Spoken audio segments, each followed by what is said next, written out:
रूस यूक्रेन तनाज़े को लेकर यूएनएससी यानी यूनाइटेड नेशन सिक्योरिटी काउंसिल में चर्चा हुई, जिसमें रूस और अमेरिका ने एक दूसरे पर जमकर हमला बोला। वहीं हिंदुस्तान ने इस मुद्दे पर हिस्सा लेते हुए कहा कि दोनों ही फरीक को कशीदगी के हालात से बचना चाहिए ताकि बैनुल अक़वामी सतह पर अमन और सिक्योरिटी बनी रहे।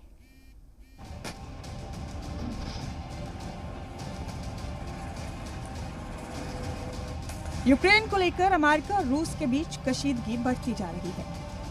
इस बीच यूएनएससी यानी यूनाइटेड नेशंस सिक्योरिटी काउंसिल में यूक्रेन बहरान को लेकर चर्चा हुई। इसमें अमेरिका के वजीर खारजा एंटी ब्लिंकन, रूस के सफीर और भारत की जानिब से मुस्तकिल नुमाइंदे टीएस त्रिमूर्ति के अलावा यूएनएससी के सभी अरकान ममालिक ने हिस्सा लिया। जहां ब्लिंकन ने अपने खिताब के दौरान रूस पर फौजी इरादों को लेकर भरम फैलाने का इल्जाम लगाया, तो रूस ने भी पलटवार करते हुए अमेरिका पर जमकर हमला बोला। यूएनएससी में यूक्रेन के मुद्दे पर जब चर्चा हुई तो रूस के नायब वजीर खारजा सर्गी वर्सनिन ने कहा कि अमेरिका रूस के हमले की तारीखों की अफवाह फैलाकर पूरी दुनिया में अपनी किरकिरी करवा रहा है, जिसके जवाब में अमेरिका के वजीर खारजा ने कहा कि रूस ने अमन और सिक्योरिटी को लेकर खतरा पैदा किया है और हमारी जानकारी के मुताबिक रूस आने वाले दिनों में यूक्रेन पर हमला कर सकता है। Russia says it's drawing down those forces. We do not see that happening on the ground.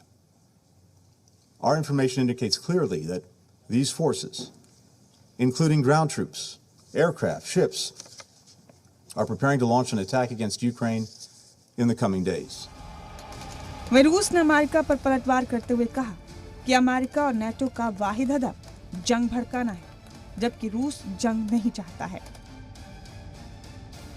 वहीं यूएनएससी में अपना मौक़िफ़ रखते हुए यूक्रेन ने रूस को निशाने पर लिया। This is just one example of how Russia violated the agreements almost immediately after signing them.